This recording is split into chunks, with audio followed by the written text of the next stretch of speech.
శ్రీ వారాహి తంత్ర జ్యోతిష్యం పరిహారాలు. శ్రీమాత్రే నమః. తులారాశి వారికి నిజంగానే గత జన్మ దోషాల ప్రభావం వీరి మీద పనిచేస్తుందా? అలా పనిచేస్తే ప్రస్తుతం ఏమి అనుభవిస్తున్నారు? వీరు ఎన్ని పరిహారాలు చేసినా ఫలితాలు రావడం లేదా? ఎందుకని? తులారాశి వారికి గ్రహశాంతులు, పూజలు కొందరికే ఎందుకు పూర్తి ఫలితాలను ఇస్తున్నాయి? నిజంగా మీరు చేసే పూజలు అసలు మీ జాతకానికి సంబంధించినవేనా? ఒకరికి రాజయోగాన్ని ఇచ్చిన రెమెడీ మీకు రాజయోగం ఇస్తుందా? ఇవ్వకపోవడానికి కారణం ఏంటి? ఈ విషయాలన్నీ కూడా యోగులు, ఋషులు తంత్ర గ్రంథాల్లో ధృతకర్మ, అధృతకర్మ, అధృత కర్మల గురించి తెలియజేశారు. తులారాశి వారు ఖచ్చితంగా తెలుసుకోవాల్సిన విషయాలు ఇవి. ఈ రాశి వారు గత జన్మ, ప్రస్తుత జన్మ వివరాలు, వాటి పరిహారాలు పూర్తిగా తెలుసుకోవాలనుకునేవారు స్కిప్ చేయకుండా పూర్తి వీడియో చూడండి. ఎన్నో ఆసక్తికరమైన విషయాలు, పురాతన తంత్ర గ్రంథాల ద్వారా కొన్ని, అనుభవపూర్వకంగా తెలుసుకున్నవి కొన్ని మీకు తెలియజేస్తాను. ఈ విషయాల మీద మీ అమూల్యమైన అభిప్రాయాన్ని ఖచ్చితంగా కామెంట్ సెక్షన్లో కామెంట్ చేయండి. ఏ పొరపాట్లు గత జన్మలో చేశారో తెలుసుకుంటే ఈ జన్మలో వాటిని దిద్దుకుని ప్రస్తుత జన్మను, రాబోయే జన్మను సుఖవంతం చేసుకోవచ్చు. అందుకు ఉపయోగపడేది తంత్ర జ్యోతిష్య శాస్త్రం అని ప్రతి ఒక్కరూ గుర్తించాలి. అయితే ఈ కర్మలు ఏమిటి, వీటికి ఎటువంటి పరిహారాలు చేసుకోవాలి అనే విషయాలు చివరిలో తెలియజేస్తాను. ఒక వ్యక్తి జాతక చక్రంలోని గ్రహం యొక్క స్థితిని బట్టి ఆ వ్యక్తికి ధృత కర్మ ఉందా, అధృత కర్మ ఉందా, అధృత కర్మ ఉందా అన్న విషయం తెలుసుకోవచ్చు. ఒక వ్యక్తి యొక్క గత జన్మ చెడు కర్మలు తక్కువగాను, మంచి కర్మలు ఎక్కువగాను ఉన్నప్పుడు ఆ వ్యక్తికి ఈ జన్మలో ఎదురయ్యే సమస్యలు గ్రహ సంబంధ పరిహారాల ద్వారా, దైవ సంబంధ పూజల ద్వారా పరిష్కారం అవుతాయి. ఇంకొక ముఖ్య విశేషం ఏంటంటే, గత జన్మ పాపకర్మ విపరీతంగా ఉన్న వ్యక్తులకు తీవ్రమైన రోగబాధలు, ఇతర కష్టాలు ఈ జన్మలో సంపూర్తిగా అనుభవించాలని విధి నిర్ణయిస్తుంది. అలాంటి జాతకులు ఈ పరిహారాల వల్ల ఏ ప్రయోజనం ఉండదు, డబ్బు, సమయం వృధా అవుతుంది. అయితే వాళ్ళకి వాళ్ళ చెడు కర్మ అనుభవించాల్సిన యోగం ఉన్న కారణంగా వాళ్ళు దేవుడిని నమ్మరు, ఆ దేవుడికి సంబంధించిన పరిహారాలను నమ్మరు. కొంతమంది ఏ పరిహారాల విషయం ఆలోచించరు, దేవుడికి కనీసం ఒక్కసారి కూడా దండం పెట్టరు. కానీ అలాంటి వారి కుటుంబాల్లో సంపద పొంగి పొరలిపోతూ ఉంటుంది. సాధారణంగా వాళ్ళకి పెద్ద సమస్యలు రావు.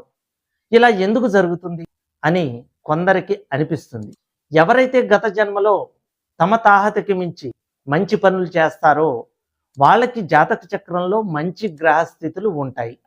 అందువల్ల వాళ్ళకి సాధారణంగా సమస్యలు రావు. ఒకవేళ వచ్చిన వాళ్ళు గత జన్మలో చేసిన పుణ్యం కారణంగా వాళ్ళు ఆ సమస్యల నుండి చాలా తేలిగ్గా బయటపడతారు. నేను చెప్పే లక్షణాలు కనుక మీరు కలిగి ఉంటే ఖచ్చితంగా కామెంట్ సెక్షన్లో కామెంట్ చేయండి. ఫస్ట్ ధృత కర్మ గురించి.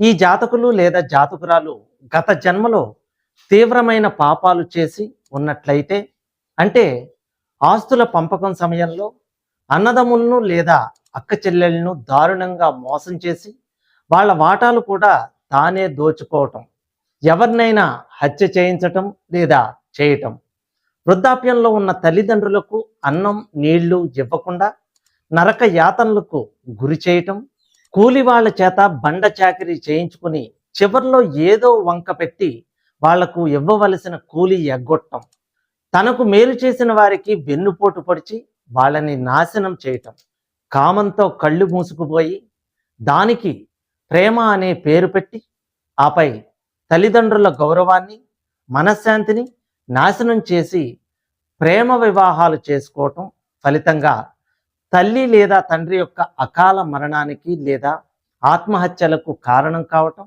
ఇలాంటి చెడు కర్మలను ధృత కర్మ అని పిలుస్తారు. ఇలాంటి పాపాలు గత జన్మలో చేసిన జాతకులకు ఈ జన్మలో అతి దారుణమైన కష్టాలు ఎదురవుతాయి. చెప్పుకోవటానికి వీలు కాని వ్యాధులు పీడిస్తాయి.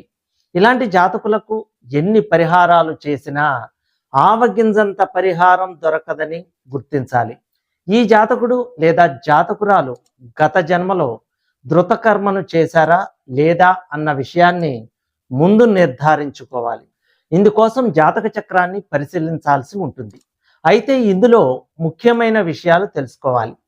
ఆ జాతక చక్రానికి సంబంధించిన వ్యక్తికి ఆ సమయంలో జ్యోతిష్కుడి వద్దకు జాతకుడు జాతకురాలు వచ్చిన సమయం, జరుగుతున్న మహాదశ యొక్క అధిపతి, అంతర్దశ యొక్క అధిపతి, ఆ జాతకంలోని లగ్నాధిపతి, జన్మచంద్రుడు అనే గ్రహాలపై శుభగ్రహం అయిన గురువు యొక్క వీక్షణ అంటే దృష్టి ఉందా లేదా అన్న విషయాన్ని గుర్తించాలి. అదేవిధంగా జాతక చక్రంలో జాతకుల యొక్క గత జన్మ పుణ్యకర్మలను సూచించే 9వ స్థానం యొక్క అధిపతి యొక్క దృష్టి పైన చెప్పిన గ్రహాలపై ఉన్నదా లేదా అన్న విషయాన్ని కూడా తెలుసుకోవాలి. అలాంటి మంచి పరిస్థితులు ఆ జాతక చక్రంలో లేనట్లయితే ఆ వ్యక్తి గత జన్మలో ధృతకర్మ చేశాడని, అందువలన ఆ జాతకుడికి పరిహారాలు చేయించినా ఏ విధమైన ఫలితము ఉన్నదని అర్థం చేసుకోవాలి. మరి ఇలాంటి వారు ఏమి చేయాలో చివరిలో తెలియజేస్తాను. ఇక ధృత అధృత కర్మ క్షమించదగిన స్థాయిలో చేసిన గత జన్మ చెడు కర్మని ధృత అధృత కర్మ అని పిలుస్తారు. సాధారణంగా అజ్ఞానంతో ఇలాంటి తక్కువ స్థాయి పాపాలను మానవులు చేస్తూ ఉంటారు. ఏదేమైనా ధృత అధృత కర్మ చేసిన వ్యక్తుల యొక్క జాతకాలలో లగ్నాధిపతి జన్మచంద్రుడు, మహాదశ అధిపతి, అంతర్దశ అధిపతి, పైన శుభగ్రహం అయిన గురువు యొక్క శుభదృష్టి లేదా పూర్వజన్మ పుణ్యాన్ని సూచించే నవమ స్థానంలో ఉన్న గ్రహం యొక్క దృష్టి పడినట్లుగా ఉన్నట్టయితే ఇలాంటి జాతకులకు పరిహారాలు చేయిస్తే తప్పకుండా వాళ్ళ సమస్యలు చాలా వరకు తీరిపోతాయని చెప్పవచ్చు. ఇక అధృత కర్మ, ఒక వ్యక్తి గత జన్మలో చేసిన చెడు కర్మ చాలా తక్కువ పరిమాణంలో ఉన్నట్టయితే, అంటే ఇతరుల పట్ల చెడు ఆలోచనలు చేయటం లాంటివి అన్నమాట. ఇతరులకు చెడు చెయ్యాలి అన్న ఆలోచన ఉంటుందే కానీ దానిని కార్యరూపంలోకి తీసుకురావటం జరగదు. అంటే నిజంగా ఇతరులకు చెడు చేయటం జరగదు. ఏదేమైనా ఇతరులకు చెడు చెయ్యాలని ఆలోచించటం కూడా కొంతవరకు పాపమే గనుక ఆ పాపానికి తగినట్లుగా ఒక స్థాయి కష్టాలను ఆ వ్యక్తి ఈ జన్మలో అనుభవించటం జరుగుతుంది.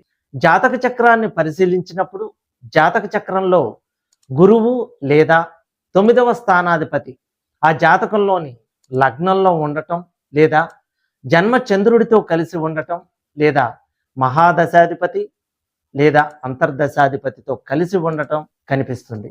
ఈ స్థితిని బట్టి అర్థం చేసుకోవాల్సింది ఏంటంటే ఈ జాతకుడికి జాతకురాలికి ఏ విధమైన పరిహారాలు చేయవలసిన పని లేదు. ఆ వ్యక్తికి వచ్చిన కష్టాలు వాటంతటవే కొద్ది కాలంలోనే తొలగిపోతాయని గ్రహించాలి. ఇంకా 2 రకాల పరిహారాలు ఉంటాయని తంత్రశాస్త్రాలు తెలియజేస్తున్నాయి. వాటి వివరాలు క్లుప్తంగా తెలియజేస్తాను. దృష్ట శాంతి, ఈ విధానంలో ఒక సమస్యకి ఏ పరిహారం చేస్తున్నారో దానికి ఎలాంటి ఫలితం వస్తుందో పరిహారం చేయించుకునే వ్యక్తికి, చేయించే పండితుడికి స్పష్టంగా తెలిసి ఉండాలి. ఇక్కడ సమస్య ఏమిటో, దానికి పరిష్కారం ఏమిటో ఆ సమస్యని ఎదుర్కొంటున్న వ్యక్తికి, ఆ సమస్యకి పరిష్కారం చూపిన వ్యక్తికి కూడా తెలిసి ఉండాలి. ఈ రకమైన పరిహారాన్ని దృష్ట శాంతి అని పిలుస్తారు. ఇక అదృష్ట శాంతి, అదృష్ట అనగా కంటికి కనపడనిది అని అర్థం. కేవలం జ్యోతిష్య పండితుడికి జాతకుడి యొక్క జాతక చక్రంలో మాత్రమే ఈ అదృష్ట శాంతి గురించి, అంటే కంటికి కనపడని ప్రభావాలు కలిగిన శాంతి అంటే పరిహారాల గురించి కనిపిస్తుంది. ఈ విధానంలో జాతకుడు జ్యోతిష్య పండితుడు చెప్పిన పరిహారాలను మరొక ఆలోచన లేకుండా, అంటే మారు మాట్లాడకుండా చేయించుకుంటాడు. అయితే ఈ పరిహారాల ద్వారా ఏ విధమైన మార్పులు తన జీవితంలో వస్తాయో జాతకుడికి ఏమాత్రం తెలియవు. కేవలం వాటి యొక్క ఫలాన్ని మాత్రమే జాతకుడు అనుభవిస్తాడు.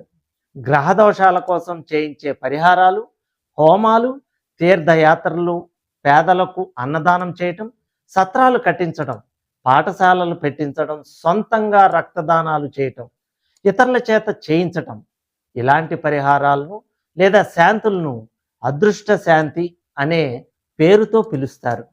కనుక గత జన్మలో తీవ్రమైన పాపాలు చేసి ఆ పాప ఫలితాన్ని ఈ జన్మలో అనుభవిస్తున్న వారు, ధృతకర్మ చేసిన వారు తమ జాతక చక్రంలో ఉన్న గ్రహస్థితులను బట్టి అతి శక్తివంతమైన తాంత్రిక పరిహారాలను చేయించుకున్నట్లయితే సమస్యలు కొంతవరకైనా పరిష్కారం దొరుకుతుంది. అంతేకాకుండా తీవ్ర శక్తి గల పరిహారాల కారణంగా వాళ్ళకి ఇకపై కొత్త సమస్యలు రావడం సంపూర్తిగా ఆగిపోతుంది.